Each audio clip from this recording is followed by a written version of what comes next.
Jangan hanya karena makanan engkau menjadi orang yang tidak bisa dipercaya. Jangan hanya karena jabatan, jangan hanya karena kedudukan, jangan hanya karena kekayaan kamu menjadi orang yang tidak bisa dipercaya.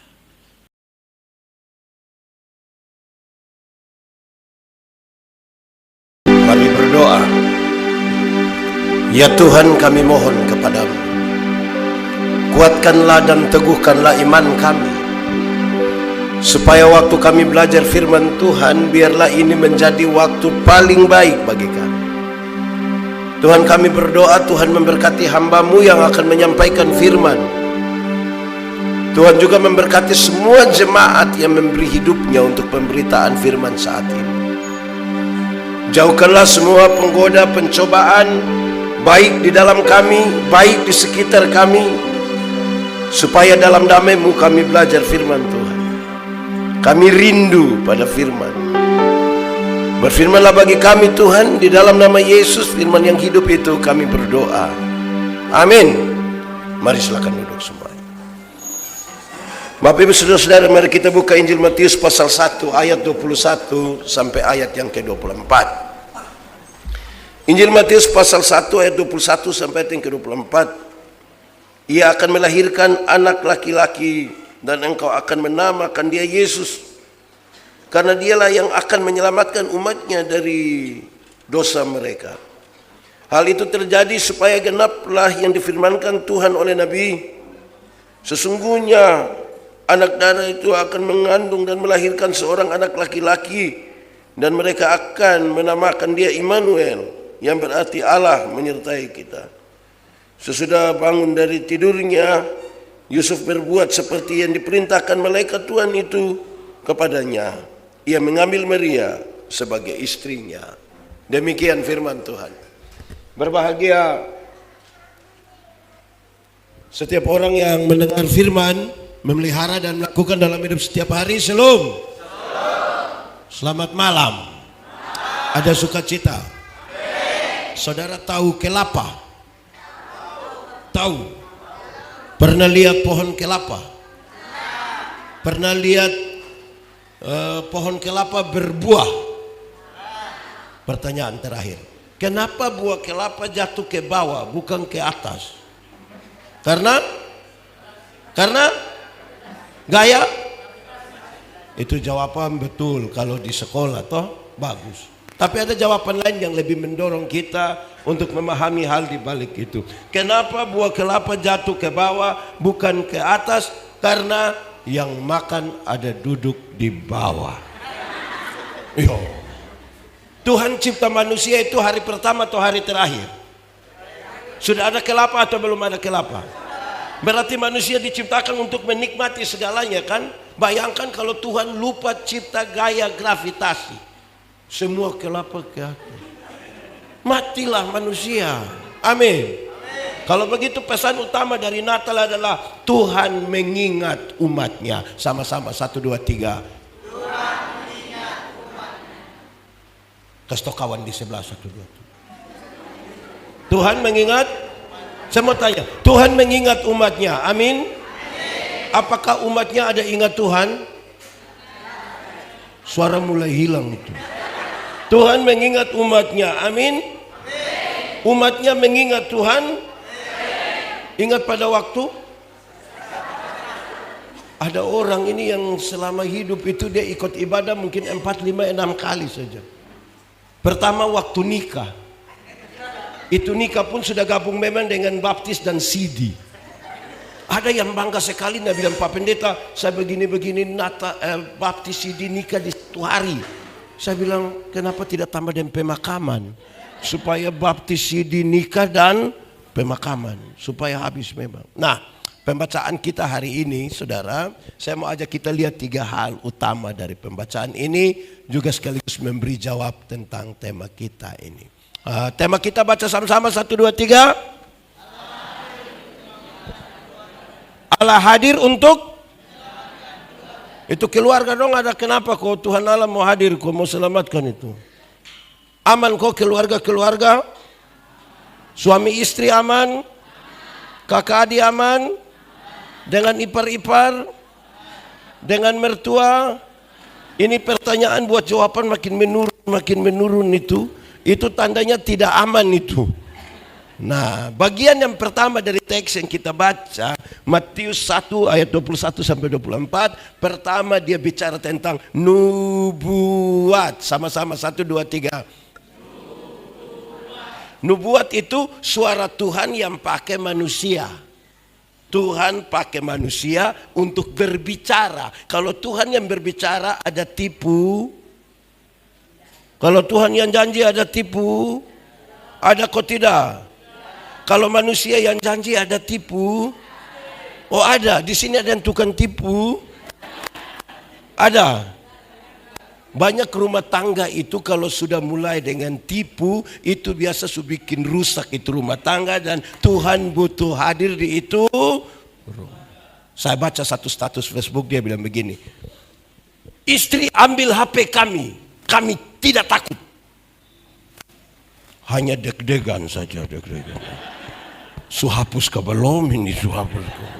Suami-suami semua di sini ini aman, mantap. Istri ambil HP tidak apa-apa. Mantap. Nah, Tuhan kalau ngomong begitu mesti dipercaya. Tapi saudara tahu bahwa nubuatan ini terjadi 700 tahun sebelum Tuhan Yesus datang. Tapi yang namanya Tuhan kalau bicara, waktu itu pasti akan memberi jawab terhadap itu semua. Apa yang ingin saya sampaikan di sini? Yang paling pertama itu saudara-saudara, Lao Tse. Dia kumpul murid-muridnya dan dia bilang begini, ada 3 hal yang paling dibutuhkan oleh satu negara. Berapa hal? Berapa hal? 3 kalau pakai bahasa Indonesia? Nah 3. Pakai bahasa Timur baru? Ada 3 hal. 1. Yang paling dibutuhkan oleh negara adalah tentara. Sama-sama, 1, 2, 3. Kedua, makanan. Apa? Yang ketiga, kepercayaan. Apa? Murid-murid menghafal dengan baik itu. Tentara, makanan, dan terus saya bilang begini, coba kasih hilang 1. Dari 3 itu coba kasih hilang 1. Murid-murid berpikir sejenak, lantas mereka sepakat, kasih hilanglah tentara. Bapak, kasih hilang saja tentara. Kamu tidak takut kalau di satu negara itu tidak ada tentara? Tidak apa-apa Bapak, coba kamu argumen. Bapak, yang penting kita punya hubungan baik, yang penting komunikasi kita baik, dalam dan luar negeri, tidak ada tentara pun tidak apa-apa. Berarti tinggal apa? Makanan dan terus Lao Tse bilang begini, coba kasih kurang 1 lagi. Antara makanan dan kepercayaan lebih memilih kasih hilang. Antara makanan dan kepercayaan lebih memilih kasih tinggal, kasih hilang. Kasih hilang. Yang di atas. Kasih hilang kepercayaan. Kepercayaan atau makanan? Kasih hilang apa? Kepercayaan kasih hilang.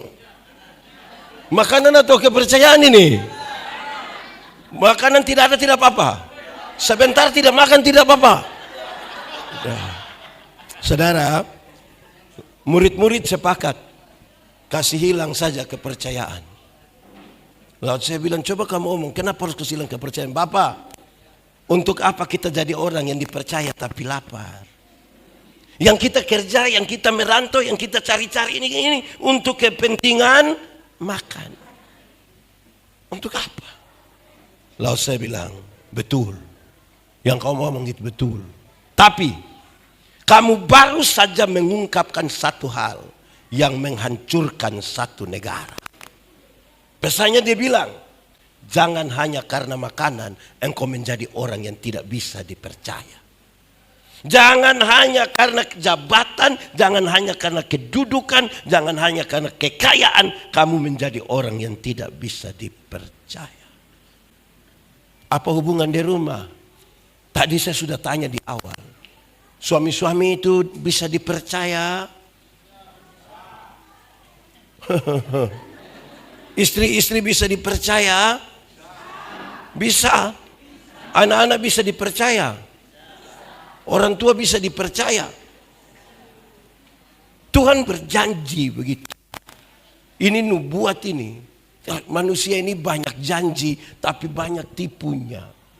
Dalam pernikahan suami itu ditanya, "Hei laki-laki, apa pengakuanmu di hadapan Tuhan Allah dan jemaatnya kepada perempuan yang tangan kanannya saudara pegang itu?" "Oi, di hadapan Tuhan dan jemaatnya saya mengaku bla bla bla." Dia ngomong, "Wih, saudara tahu belum hari ke-7 dorang ribut. Pendeta Yandi ini baru menikah kira-kira 16 tahun. Tadi Pak Pendeta Yakub kasih tahu dia sudah menikah sekitar 4 tahun. Mantap lah, banyak yang lebih dari saya. Nikah zaman dulu dengan nikah yang sekarang ini dua hal yang beda. Beda sekali. Kenapa? Kami dulu nikah itu dekorasi hanya pakai pisang. Ada kulit pisang ini yang tempel di sini. Ada pemandangan laut, ada perahu, ada bebek 2, ada matahari, ada burung, ada awan. Dulu ada tulisan besar bilang mohon doa restu. Itu yang pengantin perempuan ini merah semua, ini semua merah, mantap bro. Kami nikah dulu begitu, pakaian satu itu sah. Beda dengan anak-anak yang nikah sekarang. Yang nikah sekarang dong terlalu bagus, wih terlalu mantap, terlalu bagus. Dong pakai pre-wedding lagi. Pakaian beda-beda, waktu foto-foto beda, peneguhan pemberkatan beda, waktu resepsi beda lagi. Apalagi kalau di gedung. Di gedung itu kita sambut raja dan ratu sehari. Masuklah dorang berjalan sambil beris. Ada waktu di mana mereka mulai berdansa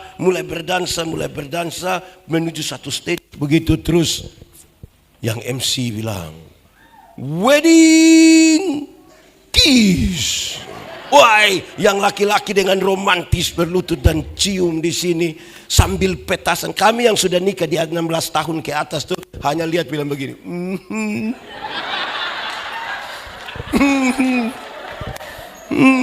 Hari pertama yang wedding. 16 tahun baru panas begini kita mau senturi. Ada panas begini. Banyak hal berubah. Kalau kita menjadi orang yang tidak bisa dipercaya, kita tidak setia di dalamnya. Bagaimana rumah tangga itu mau diselamatkan? Tidak bisa. Suami-suami setia semua. Istri setia. Terlalu mantap betul. Saudara-saudara serius itu pertanyaan. Kenapa? Anak muda. Di sini anak muda 2 saja. Yang lain ini tua semua ini. Anak muda. Kamu jangan buru-buru menikah. Jodoh itu akan datang dengan sendirinya. Itu pun kalau dia tahu rumah. Kamu tugas itu mesti Sherlock. Tapi saya mau kasih tahu saudara, menikah dan pacaran itu 2 hal yang beda. 2 hal yang beda. Waktu kita masih pacaran itu, laki-laki datang bisa bawa bunga mawar. Apalagi bulan Februari. Apalagi tanggal 14 Februari itu hari apa? Hari pemilihan umum itu. Saudara memilih 14 Februari, hari apa itu? Di hari Valentine itu laki-laki datang bisa bawa bunga, sembunyi di belakang sambil berlutut dia bilang, I love you. Itu pacaran. Sudah nikah 5-6 tahun paling-paling dia pulang dia bawa bunga pepaya. Dia buang di situ bilang tumis makan, kita tadi sudah makan yang gila. Dulu masih pacaran, yang perempuan berani terantuk sedikit di batu, laki-laki bisa marah batu.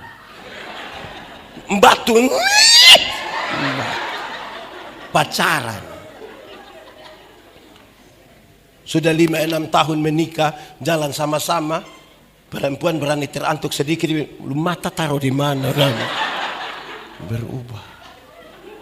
Berubah. Hati-hati dengan kita janji, kalau tidak ada kesetiaan, tidak bisa dipercaya, itu semua akan buat kita semakin jauh.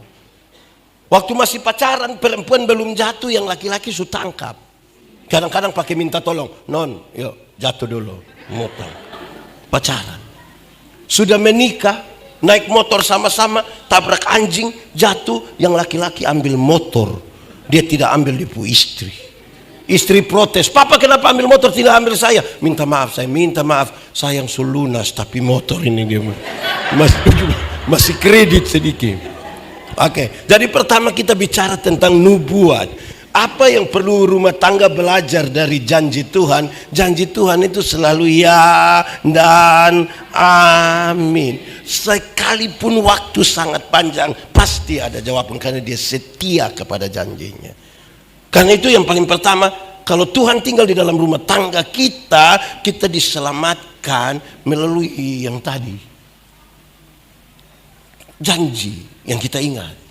Kita janji di hadapan Tuhan. Saudara tahu, waktu saudara menikah, orang tua bukan tidak ada kerja, dia datang urus saudara. Dia abaikan itu pekerjaan, datang urus. Keluarga tetangga bukan karena tidak ada persoalan atau tidak ada kegiatan, mereka abaikan, datang urus. Bahkan babi yang tidak tahu apa-apa ikut mati gara-gara kita mau nikah. Lalu kenapa kita abaikan itu keluarga babi yang sudah berkorban? Nah sekarang kalau Tuhan ada gitu setiap pada janjinya, saudara, berarti kita ikut yang Tuhan mau kan? Amin toh. Kalau saudara baca Yohanes 14, jangan berhenti di ayat 6. Ayat 12 bilang begini, barang siapa percaya kepadaku, melakukan pekerjaan yang aku lakukan. Amin. Berarti kalau percaya Tuhan, melakukan apa yang Tuhan lakukan. Nah, satu saat ada seorang perempuan berzina yang kena tangkap. Supaya nanti kalau ada suami atau istri berzina, urus pakai cara Tuhan Yesus ini. Karena kita mengaku sebagai pengikut Yesus. Ini perempuan berzina yang kena tangkap ini, mereka bawa datang kepada Yesus. Hukum setempat bilang dia harus dilempar dengan batu sampai dorang bawa datang situ. Tuhan Yesus bilang begini, siapa yang rasa diri tidak berdosa, silahkan angkat batu, lempar duluan. Ada yang lempar? Yesus tanya, dorang di mana? Dorang pulang Bapak. Terus Tuhan Yesus bilang begini, engkau pergilah dan jangan berbuat dosa lagi. Kalimat engkau pergi dan jangan berbuat dosa lagi, Tuhan Yesus tidak kompromi dengan dosa. Dosa tetap dosa, tetapi kepada perempuan pendosa ini Tuhan beri kesempatan baru. Masa lalu tidak bisa dirubah, tapi masa depan bisa dirancang di dalam nama Tuhan. Amin. Sekarang saya mau tanya, suami-suami, satu saat ketahuan istri selingkuh dengan teman kantor, bisa urus pakai cara Yesus? Cari istri itu bilang, mama pergilah dan jangan berbuat dosa lah. Bisa begitu? Weh, saya yakin yang timur non tidak bisa begitu. Dia datang, pergilah dan jangan pulang lagi. Dia bawa parang itu kalau begitu. Saya mau tanya, ibu-ibu, satu saat ketahuan suami berselingkuh, bisa urus pakai cara Yesus? Bisa? Cari suami terus bilang, papa pergilah dan jangan berbuat dosa. Wih, saya yakin ini ibu-ibu, kami banyak urus masalah rumah tangga. Ada istri kalau begitu bukan dia urus begitu, dia berdiri di pintu baru dia bilang, kau kira kau sendiri yang bisa? Jangan lihat ini 40 tahun begini, tapi berapa yang kecewa. Saudara, itu serius tentang janji Tuhan yang ditepati, dan kita belajar tentang itu, lalu ikut apa yang Tuhan mau, apa yang Tuhan inginkan. Yang kenapa Tuhan mengingat umatnya, dia mau datang untuk menepati janjinya hanya karena satu, yaitu kasih. Sama-sama, 1, 2, 3. Hafal, ikut yang pendeta bilang, kasih ialah kebaikan, tidak terpatahkan oleh apapun, tidak akan berubah menjadi kebencian. Ulangi, kasih ialah kebaikan, tidak terpatahkan oleh apapun, tidak akan berubah menjadi kebencian.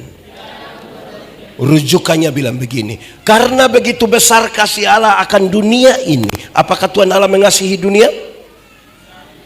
Apakah dunia mengasihi Tuhan Allah? Tidak. Apakah karena dunia tidak mengasihi Tuhan Allah berhenti mengasihi dunia?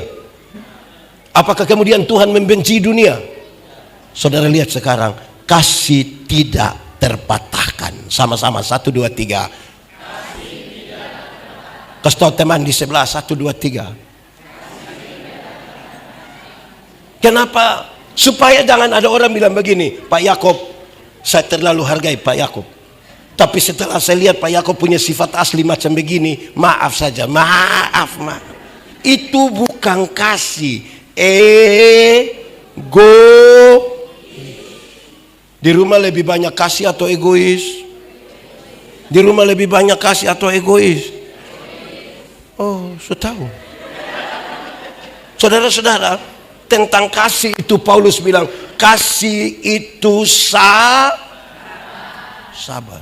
Sabar dalam Alkitab itu tidak sama dengan menunggu waktu pulang. Kapan habis ini, kapan?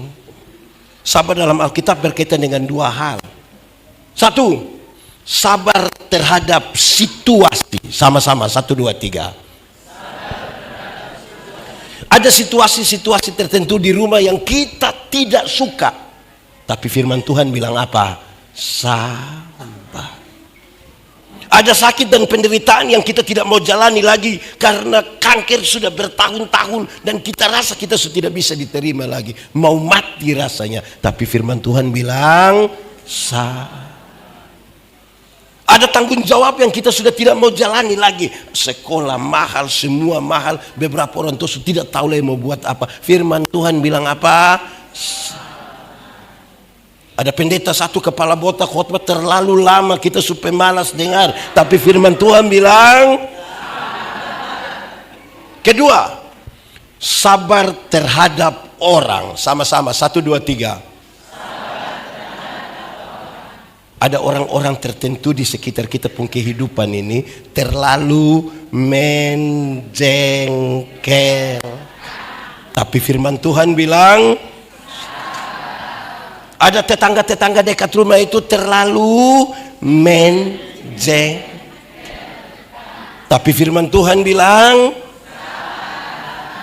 ada ipar-ipar itu terlalu menjengkel. Tapi firman Tuhan bilang, ada suami-suami terlalu menjengkel. Tapi firman Tuhan bilang,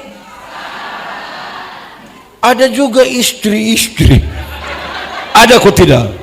Terlalu menjengkel. Tapi firman Tuhan bilang,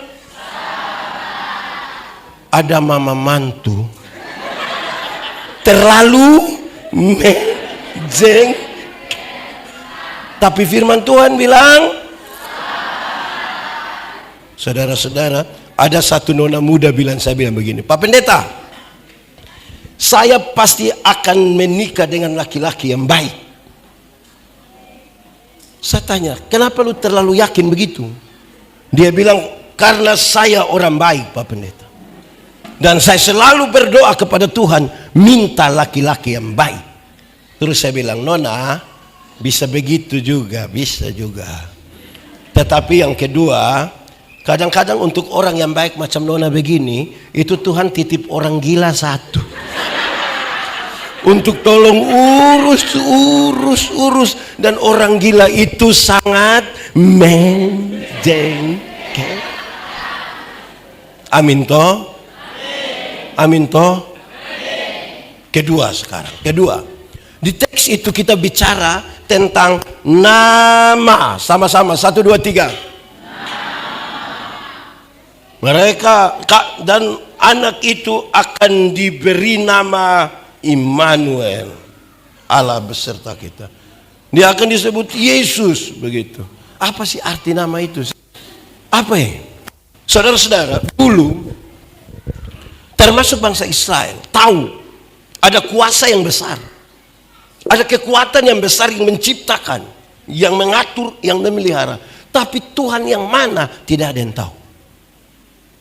Tidak ada yang tahu. Lama sampai satu waktu ketika Tuhan datang berjumpa dengan Musa. Waktu Tuhan berjumpa dengan Musa untuk kepentingan pembebasan bangsa Israel yang sudah 430 tahun diperbudak di Mesir. Tuhan ketemu Musa, bicara, terus Musa bilang begini, Tuhan, kalau nanti saya pergi ke sana, orang tanya, nanti saya jawab bilang, siapa yang suruh? Tuhan bilang, kalau orang tanya, kasih tahu saja, aku adalah aku, mengutus aku kepadamu. Dia tanya, sampai Israel tanya, siapa yang suruh? Aku adalah aku. Bisa mengerti? Aku adalah aku. Saya datang sini dan tanya, Pendeta Yandi, siapa yang sudah? Aku adalah aku. Bisa mengerti? Oke. Dari aku adalah aku, jadi tidak ketahui ini, menjadi aku adalah aku. Dari aku adalah aku menjadi YHWH, Yahweh. Tapi nama ini tidak bisa disebutkan secara sembarangan, tidak bisa. Walaupun sudah semakin jelas, semakin kentara. Dari YHWH dia kasih lebih jelas.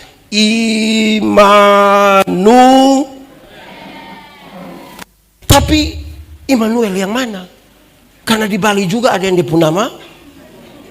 Ada kok tidak? Immanuel siapa? Oh, ada juga. Ada dia bernama Immanuel. Jadi ini Immanuel yang mana? Oh, Yesaya bilang, oh, orang-orang menyebut dia penasehat ajaib, Bapa yang kekal, Raja damai, pemerintahan ada di bahunya. Makanya kemudian bilang, oleh karena itu semua dia menyertai engkau. Dari Immanuel itu yang kemudian Yohanes menyebut, dan nama yang tersembunyi itu adalah Yesus. Nama sambil tepuk tangan. Nama Yesus yang namanya siapa? Namanya Yesus. Siapa namanya? Nama Yesus yang apa makna nama itu dalam kaitan dengan teks dan pesan ini? Saudara dengar bahwa nama itu sekaligus menjelaskan kepada kita bahwa dia yang jauh, yang tersembunyi, yang tidak diketahui itu sekarang datang di tengah-tengah kita, diam di antara kita, dan olehnya kamu dapat memanggil dia ya Aba.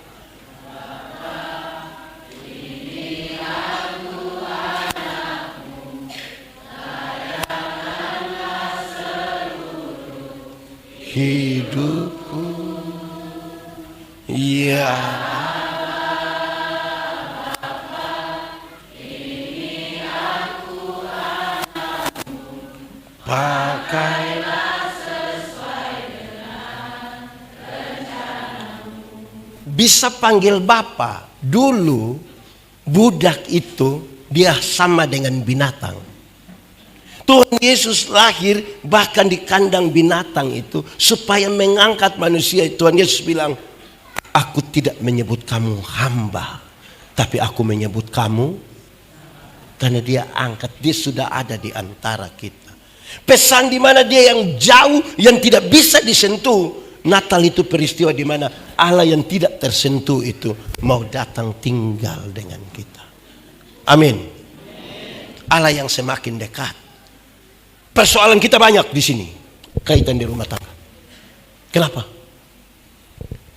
Semua orang di rumah ada handphone, ada? Betul? Saudara tahu sama-sama bahwa handphone berhasil menjauhkan yang dekat dan mendekatkan yang. Suami istri ini duduk sama-sama dengan anak, tidak pernah cerita. Masing-masing sibuk sendiri dan di handphone. Lama-lama gila. Di Bali juga ada yang begitu. Sibuk di HP saja. Tidak peduli dengan orang tua. Ini anak-anak muda dong just satu. Ini anak muda dong, ini kalau ketemu orang tua bicara. Wih, headset di sini. Dia pun kabel-kabel masih ada. Seperti orang baru lari dari rumah sakit itu. Selang-selang infus masih melekat. Atau ini juga menunjukkan bahwa paling tidak dua hal ini menjadi penting, yaitu kalau Tuhan sendiri memilih untuk datang dekat dengan kita, bagaimana kita suami istri yang berjanji di hadapan Tuhan tidak mau saling dekat satu dengan yang lain? Saya mau tanya, mengalah itu baik atau tidak? Yakin? Mantap. Kalau begitu setiap kali suami istri bertengkar, siapa mengalah duluan? Suami atau istri? Istri atau suami? Suami atau istri? Istri atau suami? Dua-dua tahu mengalah itu baik, tapi waktu bertengkar dua-dua tidak mau mengalah. Malam bapak tidur di kebun dengan ular. Kalau terpaksa tidur sama-sama, suami hadap kiri, istri hadap, omong atau tidak? Oh, tahu juga. Bangun pagi istri tetap buat minum tapi tidak antar. Panggil anak baru bilang, lo antar kasih papa ya. Papa terima kopi di ruang tamu, papa bilang, mama yang suruh kok. Ini anak dari ruang tamu pulang datang, dia pun mama panggil kotanya, teh papa bilang apa?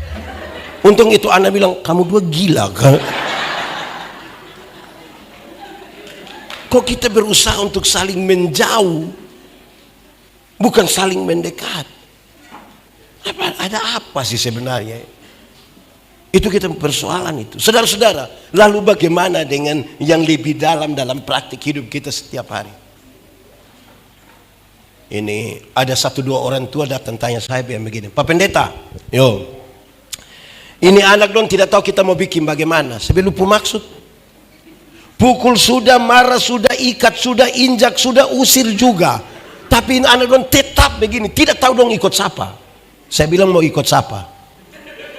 Kalau bukan ikut dia pu bapak, ikut dia pu mama. Masa kau ikut saya, kan tidak mungkin. Tapi kemudian saya bilang begini, Alkitab mengisyaratkan supaya anak-anakmu jadi baik, lakukanlah 3 hal ini. Berapa hal? 1, panggil mereka dengan nama yang baik. Sama-sama, 1, 2, 3. Jenny, Yanti, Tinus, panggil dengan nama yang baik. Nanti dorang jadi baik. Kenapa? Karena dengar. Karena ada orang tua yang panggil dia pu anak bilang, woi babi. Ada kok pernah ada orang tua panggil dia pu anak babi. Sungguh terlalu betul. Orang tua tidak boleh panggil dia pu anak babi, tidak boleh. Pertama karena memang tidak boleh. Yang kedua, kalau dia pu anak babi, dia pu bapak.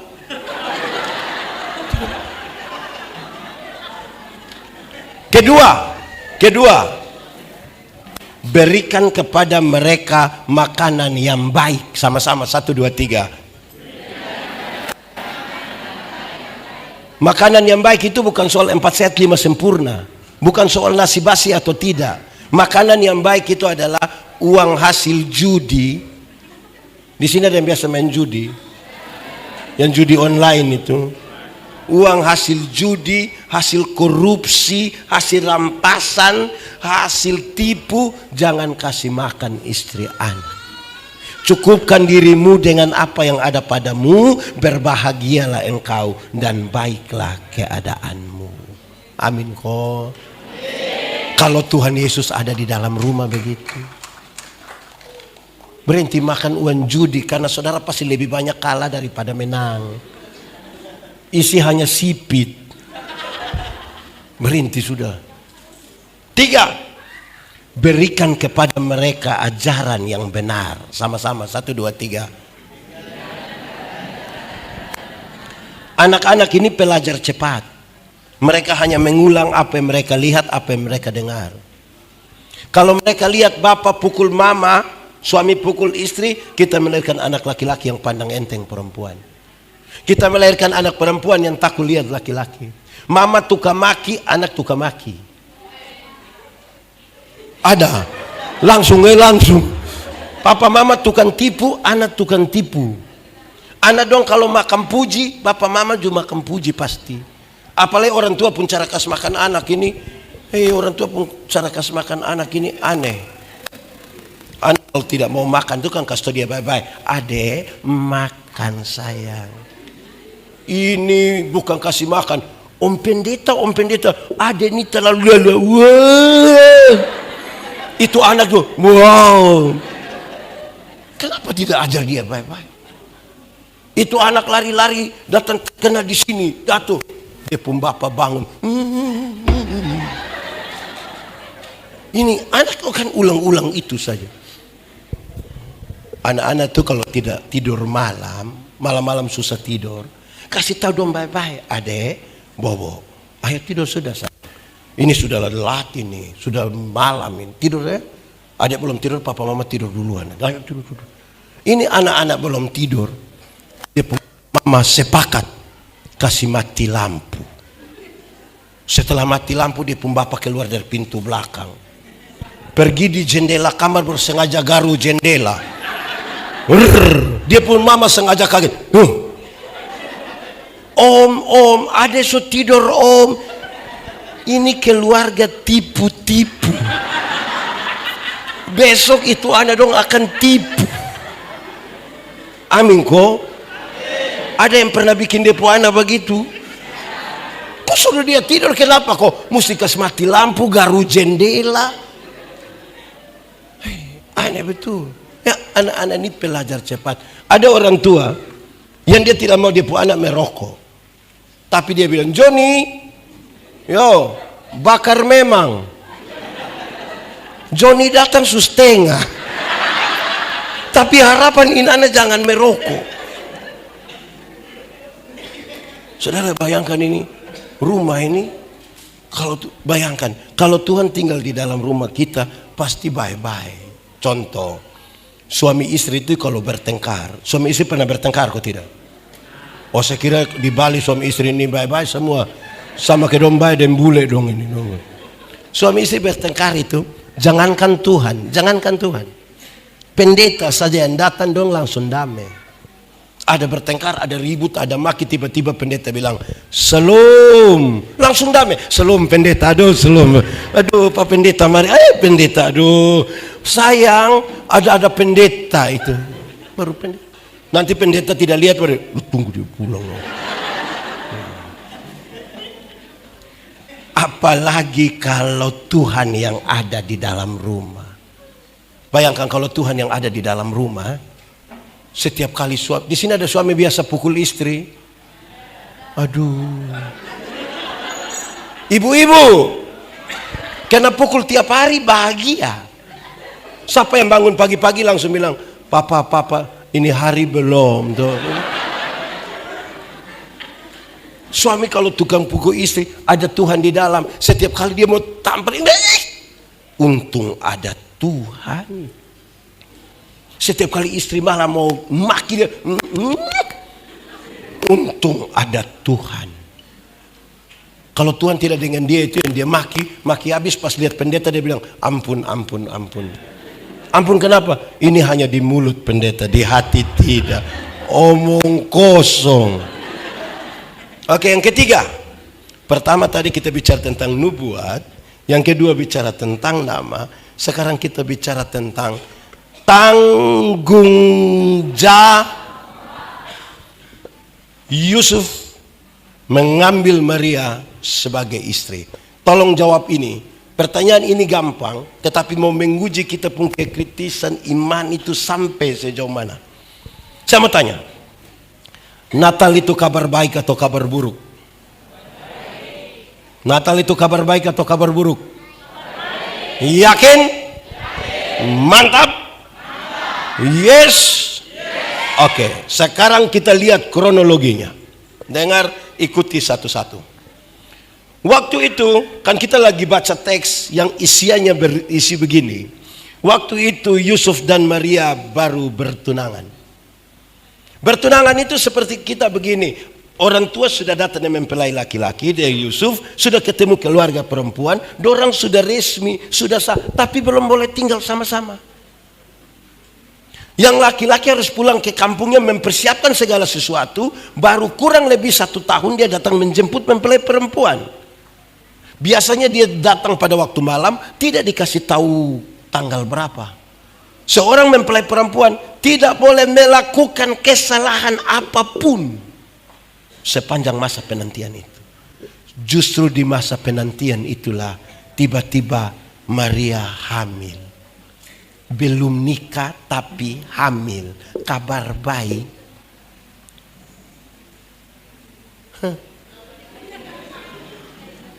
Siapa yang tiba-tiba dengar dia punya anak tiba-tiba hamil? Yes. Kalau nanti baru ini meyakinkan Yusuf, ini pasti susah. Datang Yusuf, kalau orang timur kan biasa panggil Yusuf itu ucup. Ucup, beta hamil. Menurut saudara Yusuf langsung percaya. Pembacaan tadi kalau saudara baca di ayat sebelumnya dia bilang tidak mau bikin malu itu keluarga, dia ingin menceraikan, membatalkan pertunangan itu diam-diam. Kalau Yusuf tidak terima, maka Maria akan dianggap berzina. Kalau berzina hukumannya mati. Kabar baik. Singkat cerita. Sudah dalam mimpi itu malaikat bertemu dengan Yusuf. Yusuf sekarang ambil Maria sebagai istri. Mereka harus melakukan perjalanan dari Nazaret pergi ke Bethlehem. Nazaret ke Bethlehem kira-kira 100 km. Seorang perempuan hamil besar jalan 100 km, kabar baik. Ibu-ibu, dulu ada Otto, Innova ada, Avanza, Grab. Lalu jalan sejauh itu orang naik apa?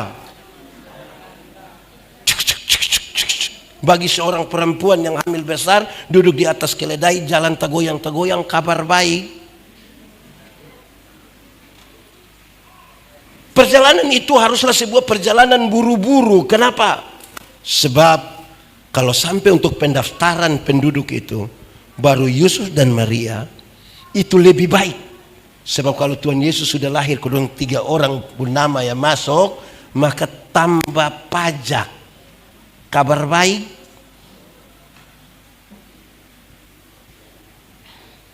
Yusuf kerjanya apa? Yusuf kerjanya tukang kayu. Waktu dia pergi ke Bethlehem, sekaligus setelah mendengar berita bahwa akan ada pembunuhan anak-anak kecil, dia menyingkir ke Mesir 4 tahun. Waktu dia berangkat, dia punya mobiler, bengkel kayu di kampung itu buka. Kalau bengkel kayu tutup, ada pemasukan? Kabar baik.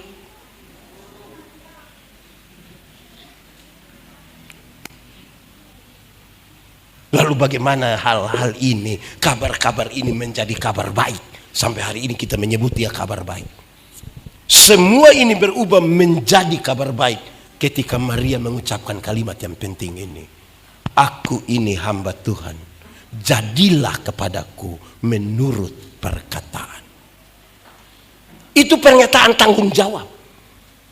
Karena kita sudah percaya Tuhan. Sekarang Tuhan, saya hamba Tuhan. Tuhan mau apapun, silakan. Dalam rumah bisa begitu.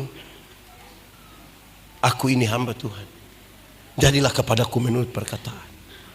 Saudara, tanggung jawab itu yang membuat Yusuf mengambil Maria. Dalam tanggung jawab iman, tanggung jawab sosial.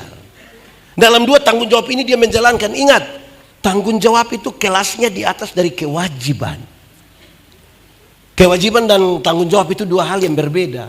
Kalau orang hanya menjalankan kewajiban, dia pembahasa selalu bilang, pokoknya yang penting, pokoknya yang penting, yang penting pokoknya. Pokoknya yang penting. Itu kalau kewajiban. Kalau tanggung jawab, saya tanya satu koster di Sabu, tempat dulu saya layani. Dia pun nama Amaju. Amaju punya 1 istri dan 5 orang anak. Di hadapan dia punya istri anak, saya tanya dia begini, Ama, iris tuak itu gampang atau susah? Dia bilang susah Pak Pendeta. Kenapa kau bilang susah? Bapak, kita naik itu pohon itu jam 2 subuh, turun sudah jam 7 pagi. Karena pohon banyak, tidak mungkin naik dari satu pohon, turun kembali dari itu pohon, baru pindah ke pohon lain. Buang waktu, buang tenaga. Jadi, kami sambung dia punya daun begini supaya langgar ke sebelah. Resiko bisa jatuh, Bapak. Dia punya pisau terlalu tajam, kadang-kadang buat kita terluka. Terus di hadapan istri anaknya saya tanya begini, Ama, sudah tahu iris tuak susah begitu? Siapa suruh mau iris tuak? Siapa suruh? Dia lihat kepada dia punya istri dan 5 orang anak, dia bilang begini. Dia hanya, Terus dia bilang, nanti dorang makan apa? Pernyataan nanti dorang makan apa itu membuat saya mengerti. Dia naik pohon itu jam 2 subuh, turun jam 7 pagi. Resiko jatuh atau terluka, dia melakukan itu bukan sekedar kewajiban. Tapi apa? Ini yang penyanyi-penyanyi dong. Saudara mungkin tidak suka warna. Ini warna, nama warna apa ini? Merah? Marun. Saudara mungkin tidak suka ini warna. Waktu saudara pakai ini, bukan karena selera. Tapi apa? Tanggung jawab. Banyak jemaat, apalagi jemaat di kota, juga termasuk di Bali, bergereja dengan selera, bukan tanggung jawab. Pergi untuk mengenakan di pun telinga, bukan karena tanggung jawab. Tanggung jawab itu besar, punya konsekuensi. Nah sekarang, saudara-saudara yang Pak Pendeta Yandi omong dari tadi itu baru pengantar yang 3. Sekarang ini baru mau masuk khotbah. Yang sekarang ini. Kenapa? Kenapa ini yang menjadi paling puncak? Hal ini penting. Yang tadi itu saya menggambarkan kronologi dari pembacaan itu. Lalu khotbahnya di mana ini? Dengar sekarang. Tuhan Yesus datang ke dunia, hadir untuk menyelamatkan keluarga. Saya mau tanya sekarang. Saudara dalam rumahmu masih ada cinta kasih? Suami masih cinta kasih istri? Istri masih sayang suami? Orang tua sayang anak? Anak sayang orang tua masih? Pertanyaan terakhir, kita masih sayang, tetapi kenapa rasa sayang kita tidak dijadikan sebagai dasar dalam keluarga Kristen? Kenapa rasa sayang kita bukan dipakai sebagai landasan dari keluarga Kristen? Alkitab mengatakan dasar dari keluarga Kristen adalah kasih Kristus. Bukan kita pun sayang yang dijadikan dasar. Tapi apa? Kasih Kristus. Pak Pendeta Yandi, ada apa dengan kasih Kristus? Sehingga kasih Kristus menjadi dasar dari rumah tangga Kristen. 1, kasih Kristus itu menerima. Sama-sama 1, 2, 3. Kasih Kristus itu. Bahkan menerima apa adanya. Dalam sebuah acara ulang tahun pernikahan yang ke-30, waktu pendeta mau berdoa untuk pasangan suami istri, pendeta bilang, Bapak Ibu boleh ucapkan 1-2 kalimat untuk saya doakan. Istrinya bicara, tapi suaminya tidak mau bicara. Pendeta sedikit memaksa. Dia punya suami menangis. Jadi Pak Pendeta pikir, sudahlah, tidak usah. Pak Pendeta berdoa. Setelah habis berdoa, sudah duduk makan santai, terus pendeta tanya, Pak, kenapa tadi ibu bicara, tapi Pak tidak sanggup bicara? Bahkan Pak menangis. Kenapa? Dia jawab begini, Pak Pendeta, hari ini di usia 30 tahun pernikahan, sangat berbeda dengan 30 tahun lalu ketika kami menikah. 30 tahun lalu ketika kami menikah, kami datang dengan pakaian terbaik, dandanan terbaik. Orang-orang memanggil kami raja dan ratu, dan kami berpikir itulah rumah tangga. Justru rumah tangga itu terjadi ketika saya sakit berat, Pak Pendeta. Waktu saya sakit yang sangat berat, saya pikir saya tidak akan sembuh, dan satu hal yang saya yakini diam-diam adalah pasti istri akan meninggalkan saya. Saya menangis tadi itu Pak Pendeta karena ternyata di saat saya mencurigainya seperti itu, justru di titik itulah istri dengan segenap hati mengurus saya dan membuat saya punya keyakinan sampai sembuh seperti hari ini. Dan dia bilang, itulah rumah tangga ketika kita saling menerima. Kita bukan berjalan menuju baik. Keuangan kita mungkin makin baik. Rumah kita mungkin makin baik. Tapi belum tentu relasi kita makin baik. Penerimaan itu penting. Ibu-ibu, pernah SMA atau TK langsung kerja? Ibu-ibu, coba bayangkan waktu ibu-ibu SMA. Sudah bayangkan? Seperti itulah ibu-ibu dulu. Halus-halus, tipis-tipis. Sekarang ternyata sudah tebal-tebal. Bahkan berlapis-lapis lah. Tapi kami suami terima apa adanya. Amin kok. Suami-suami itu banyak yang jalan gaya begini. Tapi dia bilang sayang, panggil istrinya, sayang, yo tolong ambil remote dulu sayang. Di mana? Ini setengah meter. Ya terima. Iya toh? Istri-istri tolong. Suami omong itu dengar. Bisa. Jangan sibuk dengan hai guys. Tidak urus suami pagi-pagi hai guys. Waktunya menggoreng telur guys. Padahal dia pun dapur kotor. Ada begitu di Bali. Dia ada ikut ibadah sekarang. Tunjuk dia yang suami-suami juga. Suami-suami, istri omong itu dengar. Kan kita butuh terima dia pun kata-kata itu. Orang tanya saya, Pendeta Yandi, biasa minum kopi? Iya. Satu hari berapa gelas? Pagi 1, sore 1. 2 gelas pendeta? Iya. Di rumah. Kalau di luar rumah? Lebih dong. Kenapa di luar rumah lebih pendeta? Karena ada istri. Memangnya pendeta takut istri? Tidak takut.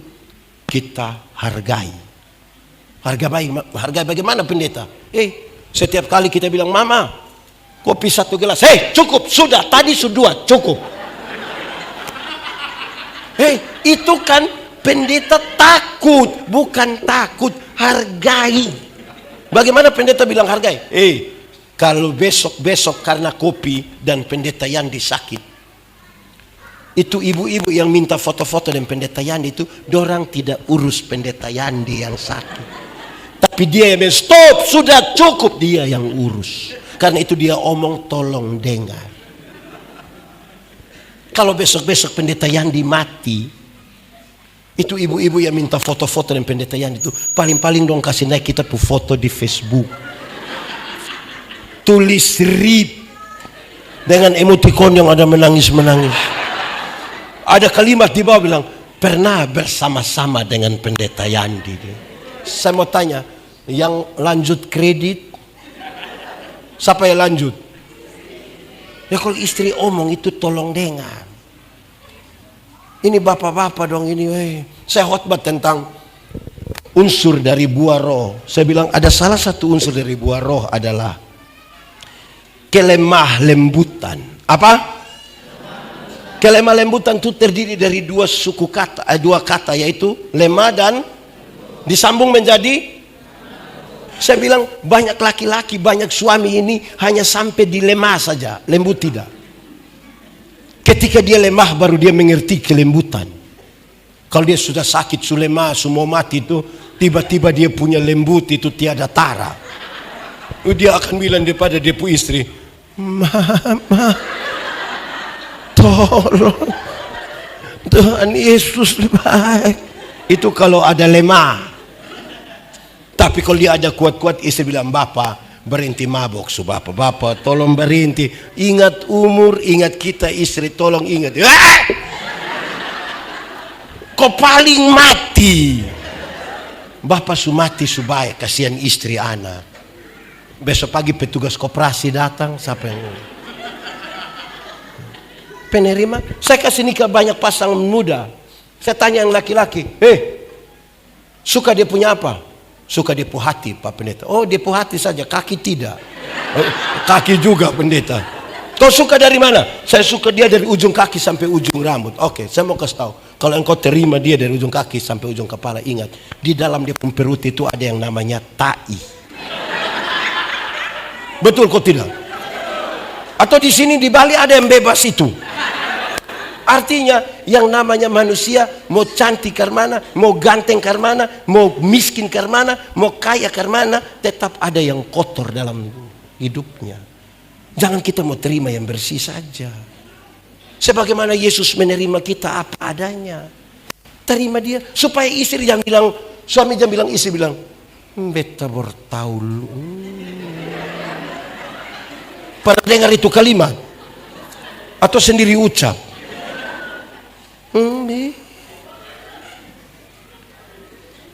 Ada yang menikah belum ada anak. Iya, karena anak ini kita biar mau usaha bagaimanapun kalau Tuhan tidak mau. Saya tanya pasangan nikah, saya bilang begini, menikah untuk apa? Saya tanya dia, menikah untuk apa? Saya menikah supaya dapat keturunan, Pak. Hah? Kau mau sembarang saja. Kenapa pendeta begini? Ada banyak orang tidak menikah, dia punya keturunan satu di sini keturunan. Dia punya keturunan ada di mana-mana. Jadi orang menikah bukan untuk mendapat keturunan, orang menikah supaya Tuhan Allah dipermuliakan, baik ada keturunan maupun tidak ada. Supaya kita murnikan itu penerimaan. Ada 2 pasang nikah yang tidak memiliki anak setelah 12 tahun orang menikah. Orang ambil orang lain punya anak untuk jadi anak mereka. Saudara, tiba-tiba don datang di saya, don bilang, Pak Pendeta, yo, berdoa dulu. Berdoa kenapa? Kami sudah nikah 12 tahun ini Pak Pendeta, tapi belum ada anak ini. Saya bilang, kok kamu bikin apa saja? Bapak, kami sudah ambil orang tua anak. Itu doa ada lari-lari. Semua SMP itu Bapak. Kamu sayang dia? Iya. Kalau dia pun bapak mama ame kembali? Jangan, kami sayang. Oke. Sekarang kita mau berdoa, saya bilang. Kita mau berdoa. Saya mau tanya dulu sebelum kita berdoa. Mau mujizat besar atau mujizat kecil? Kita mau doa mau mujizat besar atau kecil? Orang bilang, kalau bisa mujizat besar Bapak. Saya bilang, kalau mujizat besar sudah terjadi atas hidupmu. Dia bilang, sudah terjadi bagaimana? Saya bilang, kamu lihat itu anak loh. Mencintai anak sendiri itu gampang, tapi mencintai orang lain punya anak seperti anak sendiri itu mujizat. Istri-istri dan suami betul, kalau begitu kami tidak doa minta anak lagi. Mungkin ini yang Tuhan. Tapi suami dia bilang begini, betul, mencintai anak sendiri itu gampang, tapi mencintai orang lain pun anak seperti anak sendiri itu mujizat. Itu berarti mencintai istri sendiri itu gampang ya. Tapi mencintai orang lain pu istri ke istri sendiri. Saya bilang, kamu ngomong apa? Kamu ngomong apa?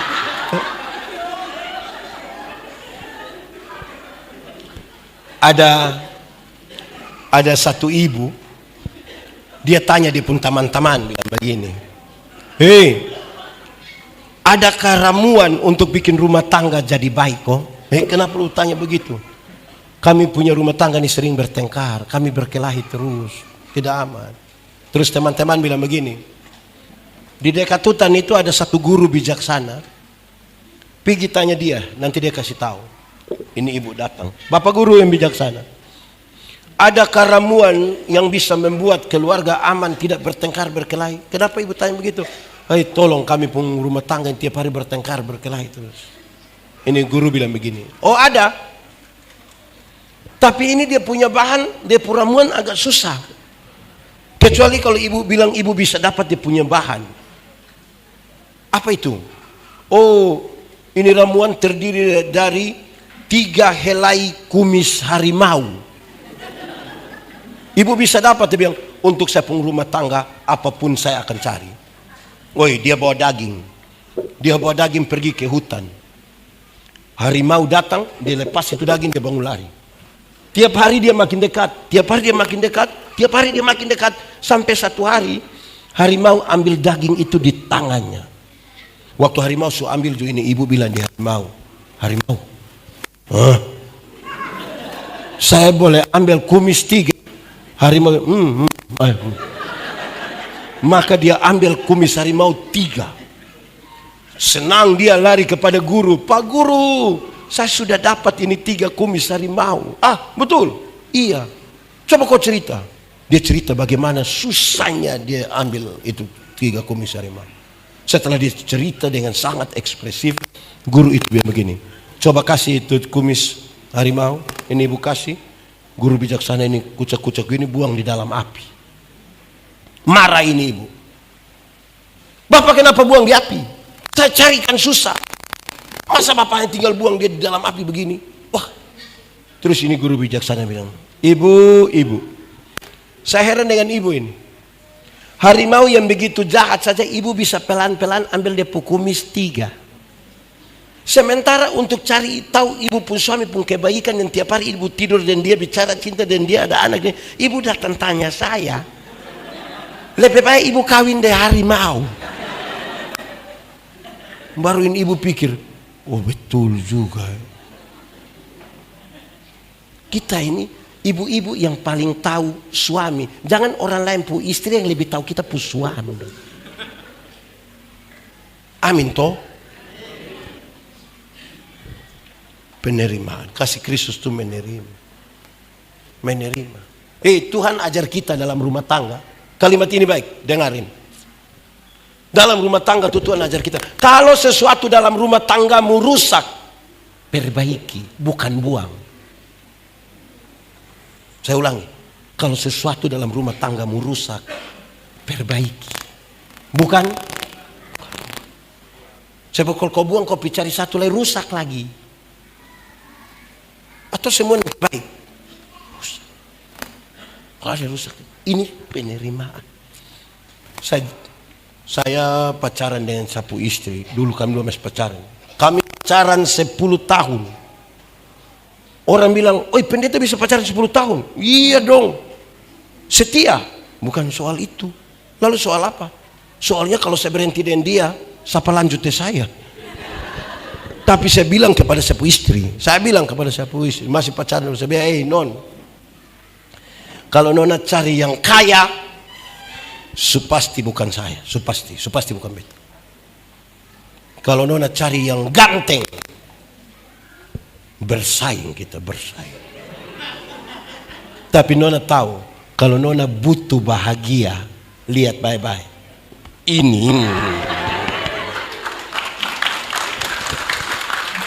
Maka setiap hari kalau dia rasa kurang bahagia, dia datang tanya, papa mana itu bahagia yang ada janji-janji itu.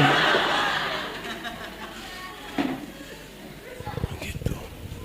Amin Rumah tangga itu pelajaran yang tidak pernah berhenti, tidak pernah selesai.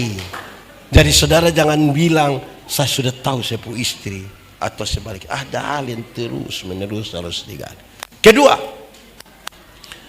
kasih Kristus itu berkorban. Sama-sama 1, 2, 3.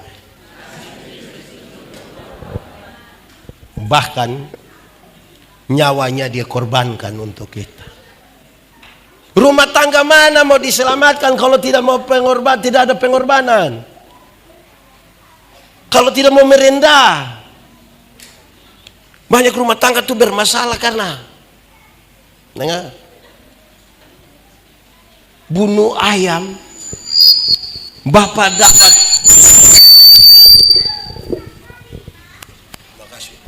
Cek. Banyak rumah tangga tuh bermasalah karena bunuh ayam, bapak dapat paha, bapak dapat dada, dia punya anak dapat leher dan kuku, baru dia punya mama tambah lagi. Isap-isap, isap-isap enak. Bapak rakus ini. Kasih tinggal anak-anak makan. Berbagi. Saudara, Kalau kita tidak ada tanggung jawab, kita tidak urus. Saya masih melayani di pedalaman. Saya bilang begini, kalau saya pergi kampung rumah jangan kasih saya biskuit. Jangan kasih saya biskuit. Kenapa Pak Pendeta? Jangan. Bukan pendeta datang tiap hari. Jangan. Kasih saja ubi atau pisang kah atau apa jagung kah? Kenapa pendeta bilang begitu? Saya pikiran. Pendeta pikiran apa? Saya pikiran karena setiap kali kalau kamu kasih biskuit, saya mau makan. Kamu punya anak don dari belakang kain pintu don begini. Dorang hitung satu-satu. Saya makan berapa, kasih tinggal berapa. Lama-lama dong baku bunuh gara-gara ini biskuit. Bukan karena papa mama tidak ada uang. Bukan karena papa mama tidak ada ternak. Hewan banyak. Uang ada. Tapi tidak pernah mau membiayai apa-apa dari anak-anak. Dorang kalau pergi acara pesta nikah atau orang meninggal bawa babi. Tapi kalau di sekolah ada bilang kenaikan uang komite 5.000. Laporan sampai Presiden Republik Indonesia. Bikin surat terbuka. Tapi cita-cita anak mesti jadi presiden. Rugi 5.000 tidak bisa. Tapi gaya kalau pergi pesta. Stop sudah. Berkorban sedikit. Amin kok. Amin. Ini ada 2 orang menghadap Tuhan minta karunia. Ternyata di Tuhan tinggal 2 karunia. 1 karunia memberi, yang 1 karunia menerima. Orang pertama cepat-cepat ambil karunia menerima. Tinggal karunia. Orang kedua dia ambil karunia memberi. Lewat 20 tahun kemudian, dorang ketemu di satu perapatan jalan. Di lampu merah itu, yang punya karunia memberi, ada duduk di mobil mewah, satu tanda sukses ini. Saya tidak khotbah teologi sukses, saya punya poin sendiri. Ini orang kok sukses sekali. Sementara yang punya karunia menerima, dorang ada duduk minta-minta. Waktu dorang 2 aku lihat begini, satu bilang, itu hari kan kau dapat karunia memberi. Kenapa sekarang kau lebih hebat dari saya? Terus ini orang jawab, kawan, karena Tuhan Allah tahu saya selalu harus memberi, maka kepada saya Tuhan berikan lebih. Ini lebih mau bagi orang.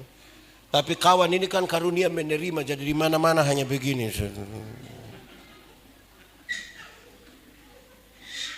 Kita di sini paling banyak karunia, jangan ngomong.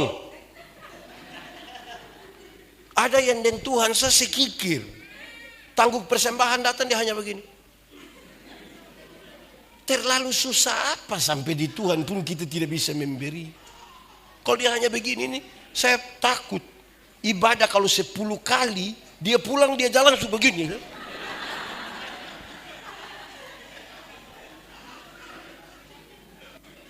Saudara, ada orang tua satu dia kasih persembahan, dia lipat. Saya bilang, Bapak, kenapa sampai lipat itu tangan begitu? Dia bilang, pendeta, kalau tangan kanan memberi, tangan kiri tidak boleh tahu. Saya bilang, iya, tapi saya tahu.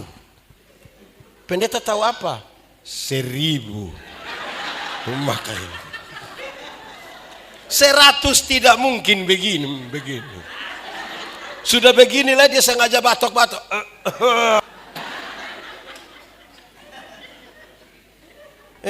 Saudara, pernah kau tidak saudara bayar uang di petugas parkir? Pernah? Saudara, uang yang saudara kasih petugas parkir, saudara lipat dia bagus-bagus begini, baru saudara kasih. Tapi kok masa kasih persembahan kepada Tuhan ini?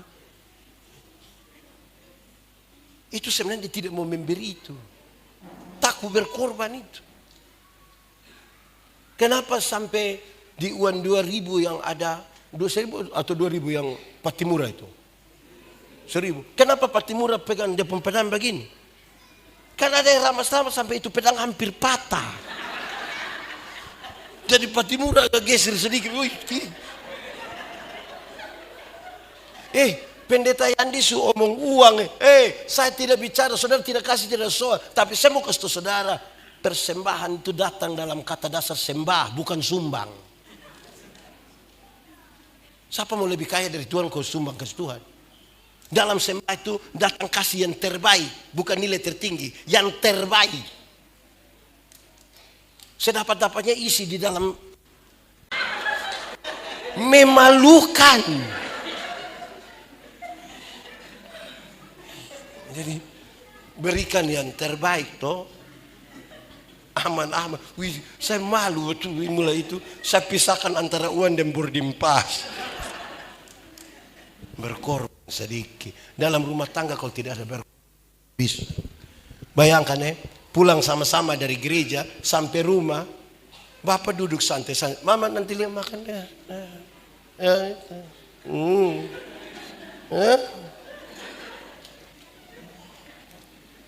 Coba apa bikin baik-baik sedikit. Kok anak dulu bilang, sepupu bapak itu.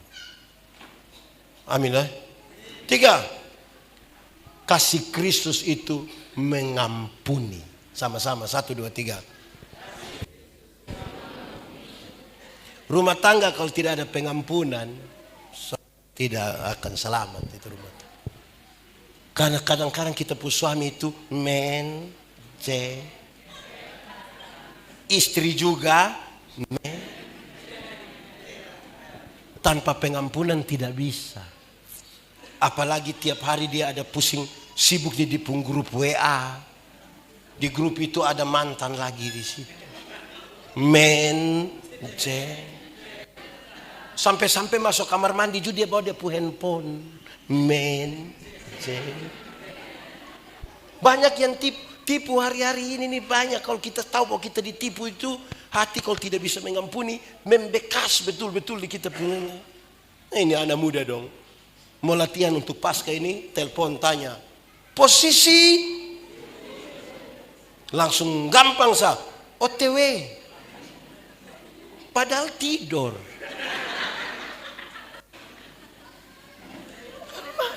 Pernah alami itu? Tanpa pengampunan. Tapi dengar, pengampunan itu satu paket dengan pendamaian. Ada orang mau berdamai tapi tidak mau mengampuni. Ada yang mau mengampuni tapi tidak mau berdamai. Yang mau mengampuni tapi tidak mau berdamai itu dia suka bilang begini, untuk marah saya tidak marah, untuk marah saya tidak marah. Dia mau datang silahkan, tapi saya mau pergi di dia, maaf saja, maaf. Ada yang mau berdamai tapi tidak mau mengampuni.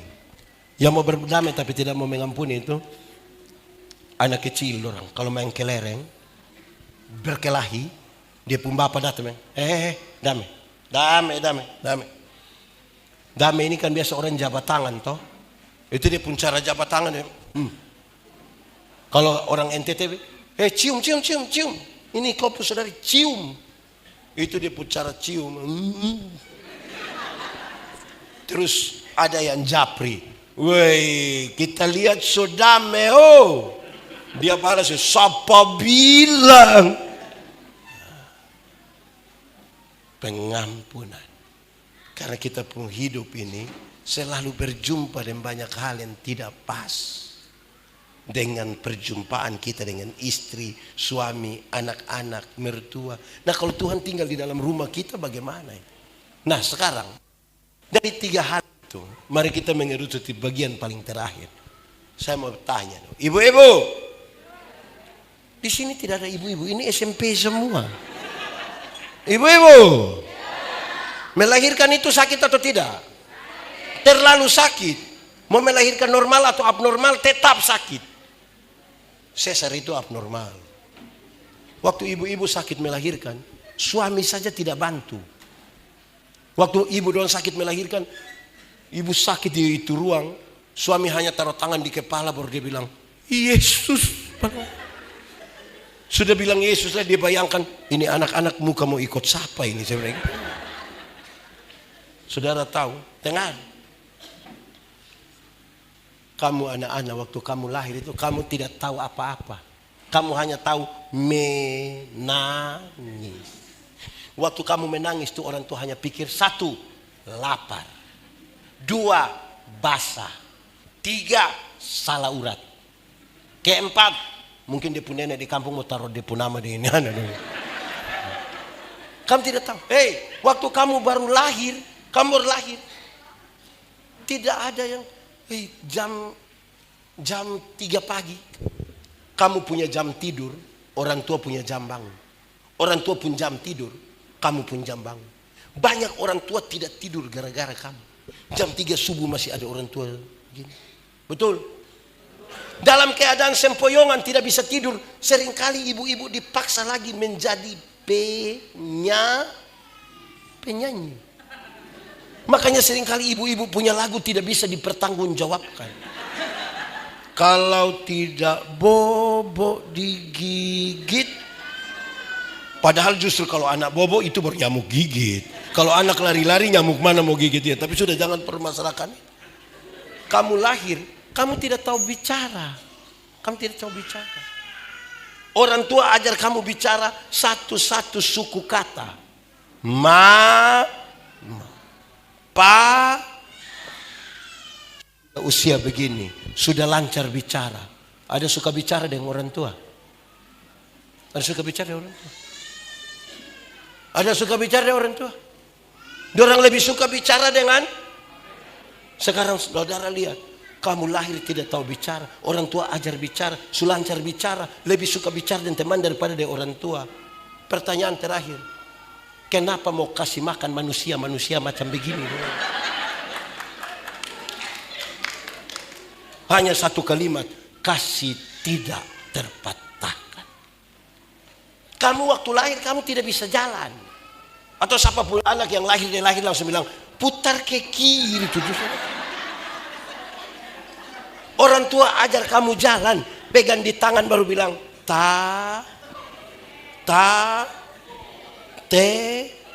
Nah, sebesar begini, bisa jalan. Ada suka jalan dengan orang tua? Orang lebih suka jalan dengan? Bayangkan, tidak tahu jalan, orang tua ajar jalan, bisa jalan, lebih suka jalan dengan teman daripada dengan orang tua. Pertanyaan terakhir, kenapa mau kasih makan ini manusia ini? Sama-sama 1, 2, 3, kasih tidak terpatah. Orang tua bilang begini, anak-anak, asal kamu mau sekolah tinggi, biar kami orang tua ikat perut, tidak apa-apa. Orang tua kalau sampai om bilang ikat perut, itu bukan berarti dong mau pakai stagen, tapi dong utang demi anak-anak mereka. Kamu ada pegang handphone, kau anak-anak, itu handphone utang. Kamu ke sekolah, kamu pergi gereja, ada bawa motor, ada utang. Orang tua itu kasihan orang. Dong bisa menahan lapar demi anak-anak. Kirim kamu datang sekolah, asal kau telepon. Biasa telepon pada waktu uang habis. Pagi jam 5 mama pungan, tenang, mama ambil selom mama. Iya kakak ke mana? Mama ada baik-baik. Iya kenapa? Tadi malam kakak ada mimpi mama. Pas dia bilang tadi malam kakak mimpi mama, mama langsung bilang kakak mau berapa omong sayang, mau berapa omong. Ini masih pagi-pagi nih kakak. Saya mau kasih tahu, orang tua kasih waktu penuh untuk urus kamu. Tapi nanti orang tua ada satu hari kamu jaga dia di rumah sakit, saya kamu bisa mengomel. Anak-anak, waktu kamu pilek dulu, orang tua tidak pernah pakai tisu, tidak pernah. Pakai apa? Tanya orang tua dulu. Betul kok tidak? Waktu kamu buang air besar, orang tidak pernah pakai sarung tangan. Hari ini orang tua ada di kursi roda, di tempat tidur, tidak bisa. Ada anak kandung yang urus. Ada. Saya mau tanya, permisi, berapa bersaudara? Berapa? Nanti tidak sudah. Berapa bersaudara? 10. Berapa? 6 berapa? 4. Dengar, Mama satu orang bisa besarkan kamu 2, bisa besarkan kamu 10, bisa besarkan kamu 6, bisa besarkan kamu 4 orang. Tapi kamu 2, 10, 6 dan 4 yang nanti besok sudah sukses, belum tentu bisa urus mama yang hanya 1 orang. Belum tentu. Saya mau tanya saudara, kalau ini hari pertemuan terakhir dengan papa mama, ini hari dorang sudah terakhir, besok dorang sudah mati. Atau kalau ada mati dorang bangkit kembali. Kalau ketemu hari ini mau omong apa di papa mama? Pikirkan mau omong apa. Besok dorang sudah mati. Kita menyanyi satu lagu dulu. Ini lagu dunia tapi saya permisi kita nyanyi di gereja. Kasih ibu.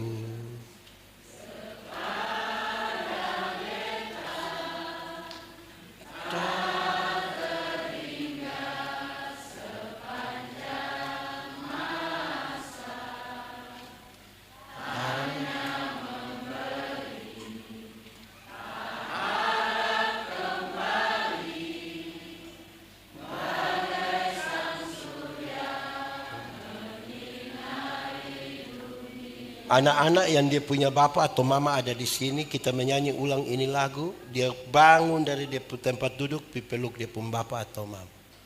Kasih. Yang ada orang tua peluk. Oh, bangun dari tempat. Pegang kuat.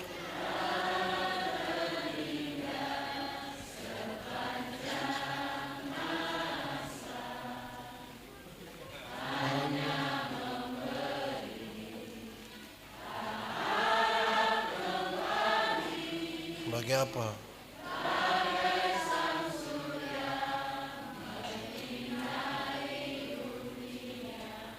Coba menyanyi ulang ini lagu sambil bayangkan mama mantu pemuka.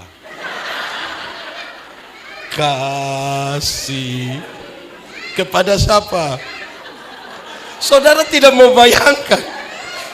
Begini baru sedih-sedih. Orang tua masih hidup, tidak pernah telepon padahal ada online berjam-jam. Pulang dia telepon ya. Orang tua masih hidup tidak telepon. Orang tua super dia telepon ulang-ulang. Jangan kubur dulu sebelum saya sampai. Yang masih hidup itu. Kenapa saya suruh yang anak-anak bangun untuk peluk dia orang tua? Kasih itu ekspresi. Harus dinyatakan. Harus. Kapan terakhir kali kita berpikir tentang mereka? Mestinya setiap orang yang sudah menerima kasih Allah itu, dia ekspresikan itu di tengah-tengah dia pun keluarga. Supaya rumah jadi baik. Anak-anak, jangan bikin malu orang tua. Orang tua, jangan bikin malu anak-anak. Kalau tua, tua bye-bye. Oh iya. Ulang. Anak-anak, jangan bikin malu orang tua. Jangan bikin malu anak-anak. Kalau tua,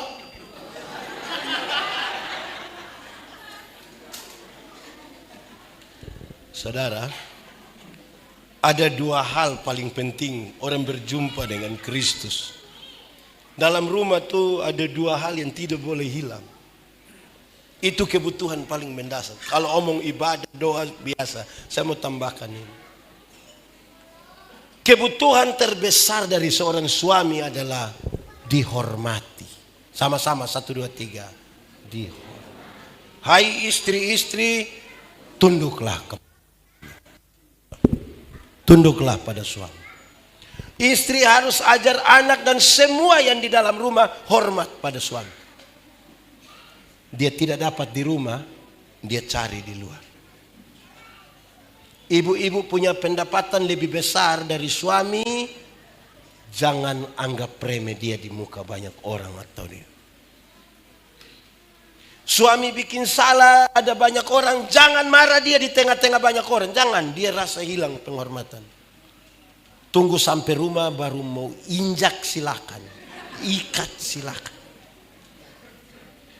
Kebutuhan mendasar dari seorang perempuan adalah dikasihi. Hai suami-suami, kasihilah istri. Dia pun ini butuh anting-anting, butuh rantai, butuh gelang, cincin, butuh tas. Tapi setelah dia didandani, dia butuh tangan yang dia tergantung di situ mau jalan-jalan. Kasih dan penghormatan tidak terwakilkan dengan uang dan materi apapun. Tapi ketersediaan diri yang tadi menerima, berkorban, mengampuni. Yang membuat dia tuh tidak ragu pegang di sini untuk jalan-jalan di situ.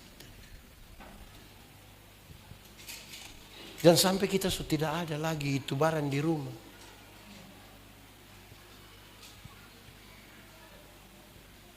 Banyak keluarga sudah tidak terselamatkan. Hanya sekedar tinggal bersama, tapi sebenarnya sudah tidak lagi menikah. Ada yang memang tidak menikah tapi tinggal. Cari apa ini? Kau nikah kenapa?